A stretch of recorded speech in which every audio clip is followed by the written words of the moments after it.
Doing this because we're about to drop 30 grand on an HVAC system. Ooh. We sold our house, moved to an apartment, and we're the happiest that we've ever been. We owned an over 100-year-old house, and we thought, hey, this will be fun. It was... Man, owning a home isn't really all it's cracked up to be, man. Like, it's...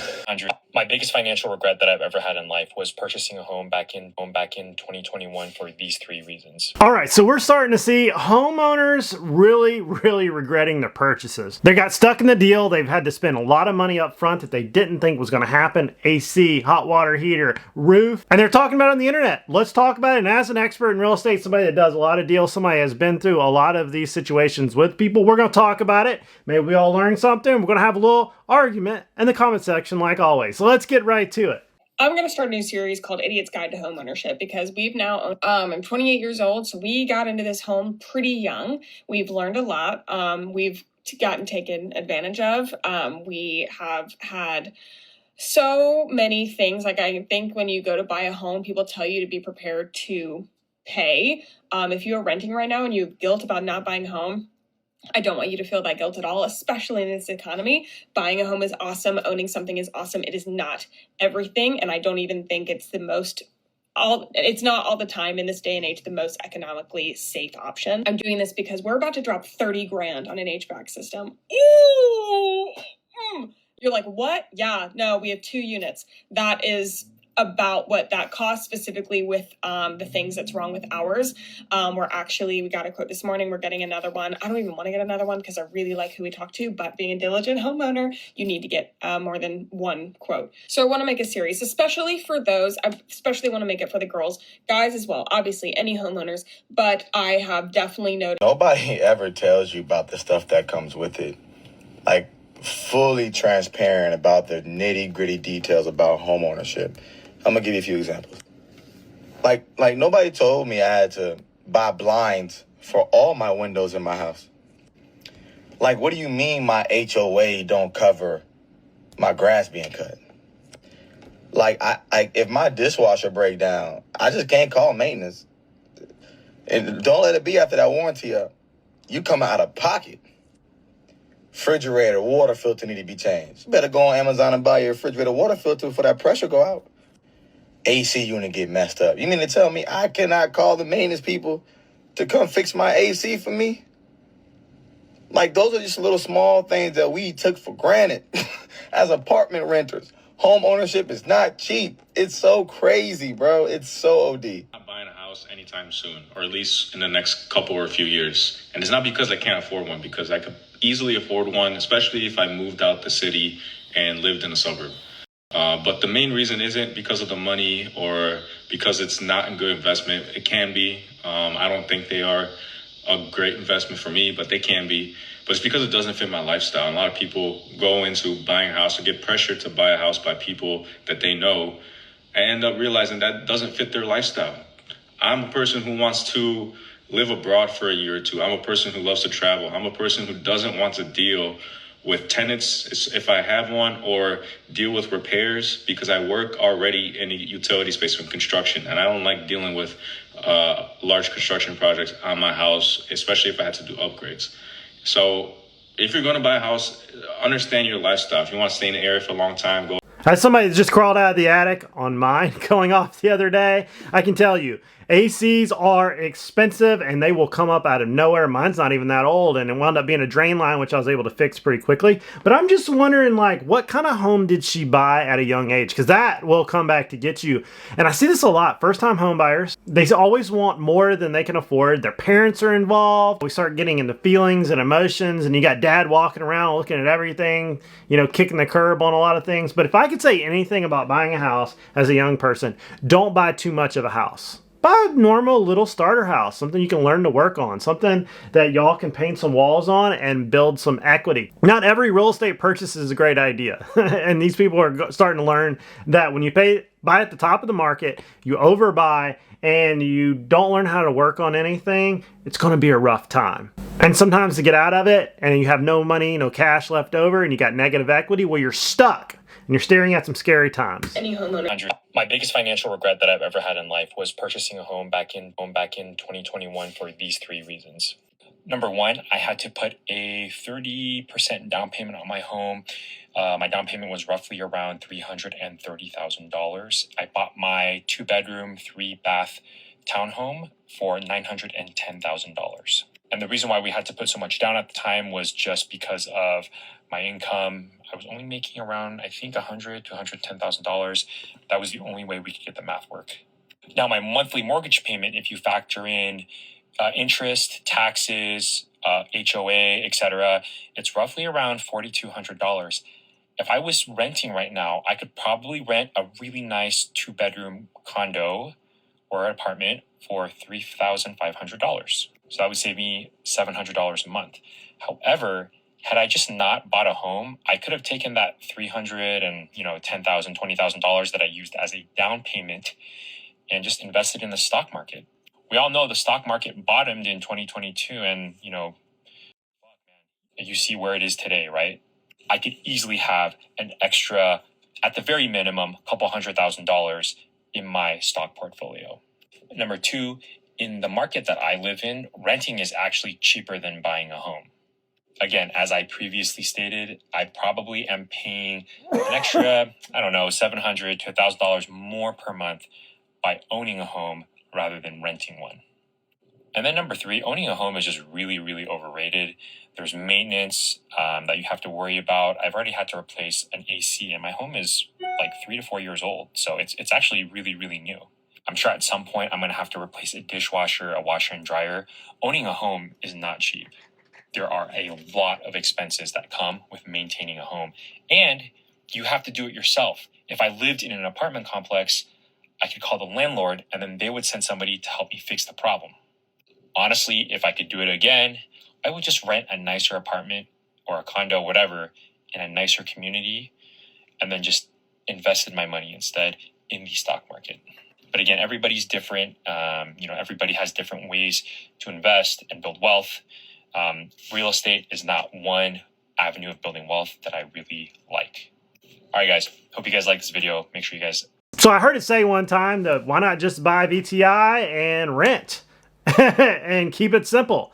And I started thinking about this and I was like, man, what it would have been the return on my money instead of buying all those houses, fixing them, flipping them, doing all these moving parts, would I've had about the same return. Now, you got to say, well, do I want to own property and have the hassles? Or do I want the idea that somebody can tell me to move out, or I won't ever own anything, or I lose the hedge against inflation that real estate is, or the appreciation that real estate gives, or the wasting of rent towards the idea that I could have owned something, something that I could have forever and my family could live there forever and then have, 2 of the last 5 years tax-free when I go to get rid of it and being able to rent it and all these things that real estate allow you to do. You got to be willing to give one of them up. And some people are saying it's not for me. I had a client not too long ago, nice house. He just said, home ownership is not for me. And I totally understood what he was saying. And I totally understand what he is saying. But there's nothing worse, and I get these calls all the time, being 70 years old, you don't own a home, your landlord just said, you got to get out. And you don't have the income to go and get another place. Or you lose your job in your 50s or your 40s, single parent, you're told that the landlord wants to sell the property, you've got to vacate, and you don't have the income to get another rental fast, and you can't go buy a property, you're stuck and you're staring at homelessness. That is nothing to play with, so you got to see where you want to lie on that and the cost of ownership. I mean, we all know that there are way more sellers than there are buyers right now. And that's one of the parts of the market right now that people are contemplating. And the cost of home ownership and the difference with renting is really changing the game. People are like, you know what, I could just rent. And I'm like, that's a great idea. But if you bought a house wrong, you paid too much for it, and your mortgage is too high, and it's a house that you can't keep insurance on. Insurance constantly goes up. HOA is constantly going up. Your taxes, they're all over the place. And you can get an assessment out of the blue because politicians are crooked. And you've got to factor all those in to what you're wanting to do. And some people are, especially the young people, said, no. Man, owning a home isn't really all it's cracked up to be, man. Like, it's not terrible, but honestly, a first world problem, right? Like, I'm 23. I've had my home for year and a half now. It's pretty cool and all. Like, it's cool being able to do whatever you want, like paint your walls and stuff like that, or like hang stuff on the walls without having like worry about like damages and stuff like that. Cause like an apartment complex. But it definitely sucks because it's like anytime something happens, it's fully on you. Like, I mean, insurance only takes you so far, right? Like with the hurricanes and stuff, replacing a fence, $5,000, a roof, $20,000 on the cheap end. I'm having AC unit problems right now. That's like $15,000, you know what I mean? $275 just to get someone to come out, another $75 every hour. And like, I'm not a family dude, bro. Like, I live by myself. I don't have any pets. I don't have any kids. I don't do kids. Like, it's just like, I don't like things that aren't self-sufficient, right? So it's like, having all this space is cool and all, but it's also kind of like, damn, like, what do I do with it? You know what I mean? Like, it's weird because it's like, I'm just here by myself, man, and furnishing all these rooms. Like, it costs a lot more than you would think. You know what I mean? I mean, a single piece of furniture can easily be like $100. You know what I mean? Even going on the cheap side, it's like 50, but like still. I don't know, man. Like, if you don't need a yard, you're not a family dude or girl. Like, it's just, homeownership really isn't all it's cracked up to be, man. I definitely think renting is probably a lot better. I feel like owning stuff is kind of a scam, you know? I don't know. Like, if you can afford it, like, you know, it's not that bad. Like, I'm not struggling, don't get me wrong, but it's just like, it sucks, man. You know what I mean? It's just like the ease of like renting stuff. It's so much nicer, especially like if you live alone and don't have pets, you know what I mean? And just to clarify, like, only reason why I even bought a home was just because, like, I said I was going to do one. I was going to buy one before I was 25. And so I did. And, like, I have 3 cars. So it was like, I need somewhere to store all my stuff, like my motorcycle, the Firebird, the truck. And at the time I had a boat. So it was like, I need somewhere to put it. So I'm done paying for, like, storage and all that. So, like, it wasn't like I was like, hey, man, like, I'm about to have a kid or something like that. So, like, in my head, I was like, this is going to be cool to say I did it. You know, I can put all my stuff away, you know, my toys away. You know, it's not really all that, man. You know, I ended up selling the boat anyways. You know, so I just have the 3 cars. And it's, I mean, again, if you're a car guy and you need a garage, I mean, yeah, great. But, like, if you don't, you can easily go get a townhome or apartment. I mean, whatever, I don't really know the differences between the two. But, like, with an apartment, have a garage and you'll be fine. You know what I mean? Home ownership is great if you have kids or, like, you have pets. But it's not it, man. Like, I don't know. I'm not a fan. Home ownership is not what I expected it to be. Honestly, if I had my time back, I would never in a million years have bought a condo. I regret it so much. It's one of the biggest regrets of my life. Renting, you have that like stress-free, I have no worry in the world. If something in my condo breaks, it's my responsibility to fix that issue. If I'm renting, I just call up my property manager, landlord, whoever, and just say, hey, this is broken, this appliance isn't working. It's their responsibility to send somebody in and fix that ASAP. When you're a homeowner, you're the one that has to do the research on finding someone to come in. You're the one that has to take the time and make sure everything's working smoothly. It's such a headache. I'll give you an example. Today, I had the unit below my condo say that they have a leak in their washroom. It's my responsibility to call a plumber, contact the property manager, and make sure it's fixed. And when you're a renter, that's not my problem. I tend to see this growing idea that I don't want to be into anything. I don't want to hold on to anything. I want to have this fluid life. I want to be traveling and playing and going out. But I understand what they're saying. The world we live in, though, is if you don't hold assets, inflation will eat away all your money. And whether it's stocks, whether it's real estate, whether it's anything, just holding gold, tangible things, that they will inflate our money so much in the future that young people renting will be at the bottom of the spectrum. I'm gonna try to find a chart and put it here, the difference between wealth of those that own stuff and those that don't. And there's a reason why you have the haves and have-nots when it comes to a financial spreadsheet. The government wants you to own these things. And when we see assets going up, a lot of it is just them diluting the dollar, inflating the dollar away to pay for all these programs, all these wars. That's how they fund all these entitlement programs. They're inflating our dollars. The M2 money supply has gone up astronomically, and 20-30% of all the money ever created in the United States history was created in the last 4 or 5 years. And that's what we're dealing with here, with the difference in the wealth gap getting bigger and bigger and bigger. And young people have to understand, yeah, it is easier to do this and just not own anything. No hassle. But you won't be wealthy that way unless you're making a staggering amount of money to make up for the difference. Most of my money came from owning real estate, buying real estate, building equity in real estate. selling real estate. Like, it is the backbone of the economy and it is always going to be there. You just have to buy it right, learn how to manage it, and try to do it right. Homeowners, is it worth buying a house? Is it worth buying a house? And be honest, do not say yes just because you want somebody to join in on the misery. Is it worth it? Is the maintenance worth it? Is it worth it? As a young, single woman, I just feel so much freer having an apartment.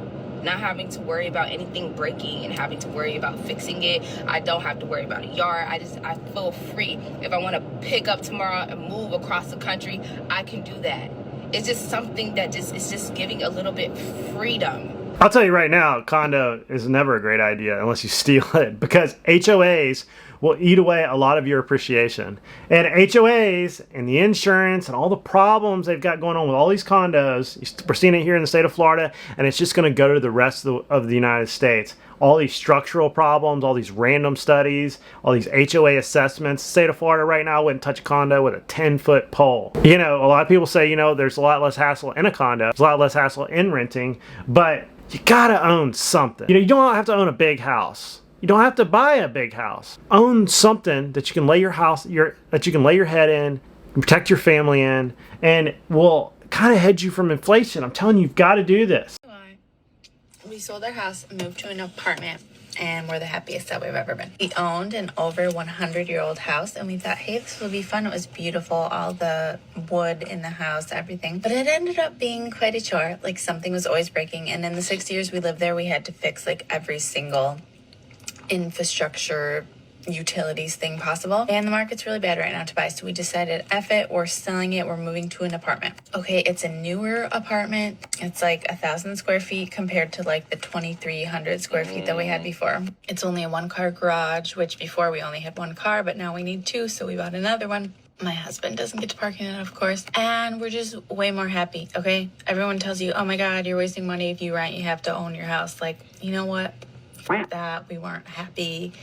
As somebody that lives in an old house right now, she is right. Old houses are a rabbit hole of randomness, termites, wood rot, mold, rats, roof leaks, gutter problems, plumbing, electrical problems. I mean, in my old house, I had to rewire it. I had to plumb it. I had to fix things. I had to do ACs. I had to do a new roof. I had to do all these things. But I learned how to do it on the way. That was one thing I wanted to do in owning an old house, was give myself the ability to learn how to work on things. You can pull permits. You can watch YouTube videos. You can learn how to do stuff. You can learn how to do it by code. You can learn how to go pull your permit on everything from gas to water to sewer to electrical, and you can do it yourself, and you can learn these things. And that's how you make money in real estate. Buy a house. Yes, it's got shag green carpet. You learn how to do flooring. You buy it at a discount. You go pull your permits. You build your equity, and before you know it, you've got a house that was $60,000, it's worth $300,000. And that's how you build wealth in real estate. You say there 2 of the last 5 years, take that tax-free gain into the next property, do it again and again and again, or you leave it to rent and you go do it again and again and again. You're a millionaire by 30. Do it 5 times. Buy a house 20, do it 5 times, you're 30. You probably got $1 million in the bank tax-free. You're welcome. And yes, it is a lot of problems. Yes, it is hard, but I happen to be in real estate. I happen to be a real estate agent, and I can tell you a lot of wealth is created and hedged both from the IRS and building wealth and keeping you a place to live. Because right now, if you were a young person in 2019 and you didn't buy a house and you're trying to buy a house in 2024, 2025, 2026, the market left you and you can't own it anymore. It's too expensive. And if we do not see a price reduction in real estate right now, and they reduce interest rates, the next generation will probably never own a house. It will be too expensive for the first time home buyer to go in and buy a $400,000 house, $500,000 house, because they have rigged the market. And if you didn't own real estate in the past, it's going to be really hard to own it in the future. And as they would say, you'll own nothing and you'll be happy because you'll be a renter nation. And we have allowed politicians to inflate our dollars away and create a housing shortage. And here we are. But that's all I got, everybody. I want to see your comments down below. I want to argue. I want to hear all the divisiveness. And that's how we learn, is from arguing with each other. Because somebody can probably learn from your comment in the comment section below. I'll see you guys in the next video.